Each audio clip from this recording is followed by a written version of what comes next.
જય શ્રી કૃષ્ણ. સ્કંદ 1 ભાગવત રહસ્ય 59. દ્રૌપદીએ અશ્વત્થામાને બચાવ્યો છે. અર્જુનને કીધું, અશ્વત્થામાને મારતા નહીં.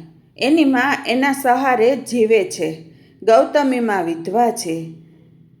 કોઈના આશીર્વાદ ન લ્યો તો કાંઈ નહીં, પણ કોઈનો નિશાસો ન લેતા. કોઈ નિશાસો આપે તેવું કૃત્ય ક્યારેય પણ કરવું નહીં. ત્યારે ભીમ કહે છે, આ બાલ હત્યારા ઉપર દયા હોતી હશે? એણે આપણા 5 પુત્રોને માર્યા છે. દ્રૌપદી, તારી પ્રતિજ્ઞા ક્યાં ગઈ? પણ દ્રૌપદી એક જ વાત કરે છે, અશ્વત્થામાને મારશો નહીં. અર્જુન પણ વિચારમાં પડ્યા છે.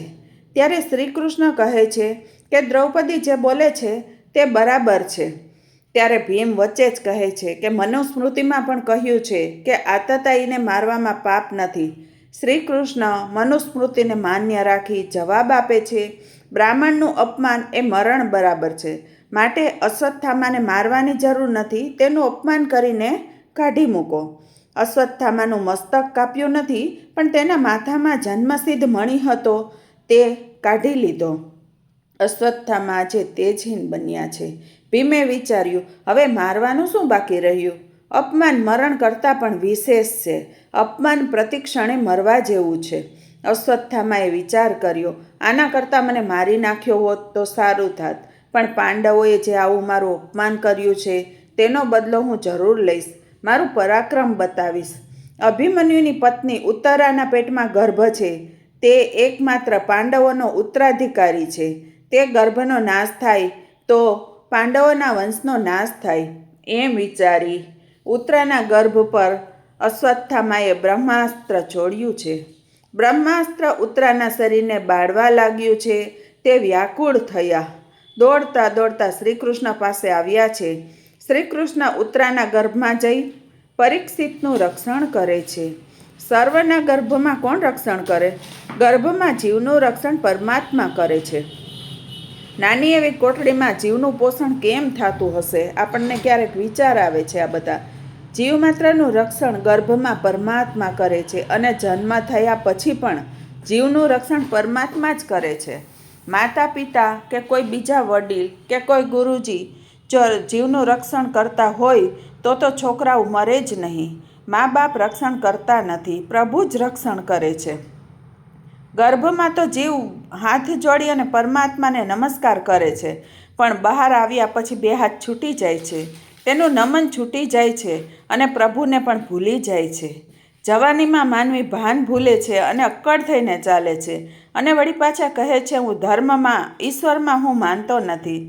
પરમાત્માના અનેક ઉપકારોને જીવ ભૂલી જાય છે અને તે ઉપકારોનું સ્મરણ માત્ર પણ કરતો નથી. દ્રૌપદીએ ઉત્તરાને શિખામણ આપેલી કે જીવનમાં દુઃખનો પ્રસંગ આવે તો ઠાકોરજીનો આશ્રય લેવો. કનૈયો પ્રેમાળ છે, તે તમને જરૂર મદદ કરશે. તમારા દુઃખની વાત દ્વારિકાનાથ સિવાય કોઈને કહેશો નહીં. સાસુ જો માળા જપ સેવા કરતા હોય તો કોઈ દિવસ વહુને પણ જપ કરવાની ઈચ્છા થાય, પણ સાસુ જો ગપ્પા મારવા જતા હોય તો વહુ પણ એવું જ કરે, જેવું જોવે એવું જ કરે. બાપ જો 4 વાગે ઉઠતો હોય, ભગવત સેવા સ્મરણ કરતો હોય તો છોકરાઓને પણ કોઈ દિવસ વહેલા ઉઠવાની અને સ્મરણ કરવાની ઈચ્છા થાય. પણ બાપ ચા તૈયાર થાય પછી જ ઉઠે તો છોકરાઓ પણ એવા જ થવાના છે. ઉત્તરાએ જોયેલું કે ઉત્તરાની સાસુ કોણ? દ્રૌપદી રોજ દ્વારિકાનાથને રીઝવે છે.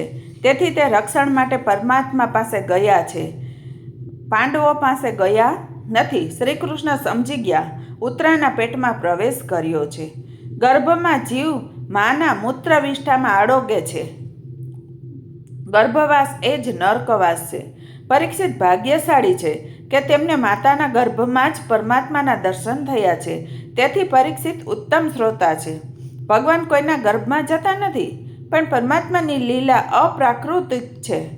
દેવકીના પેટમાં ભગવાન ગયા નથી, પણ દેવકીને ખાલી ભ્રાંતિ કરાવી છે કે તમારા પેટમાં આજે ભગવાન આવ્યા છે. પરંતુ આજે શ્રી કૃષ્ણ ભગવાનને એવી જરૂર પડી છે. આજે ભક્તનું રક્ષણ કરવું હતું, એટલે ભગવાન પ્રભુ ગર્ભમાં ગયા છે. પરમ આશ્ચર્ય થયું છે. શ્રી કૃષ્ણે સુદર્શન ચક્રથી બ્રહ્માસ્ત્રનું નિવારણ કર્યું છે.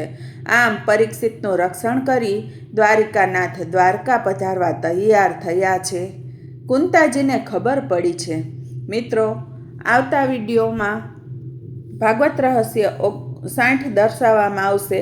આની આગળનો ભાગ. હવે આગળ આ શું થાય છે? માત્ર આ બધું સરળ અને સીધી ભાષામાં સમજાવવાનો પ્રયત્ન કરું છું, માટે એક પછી એક ભાગ સાંભળવાનું ભૂલતા નહીં.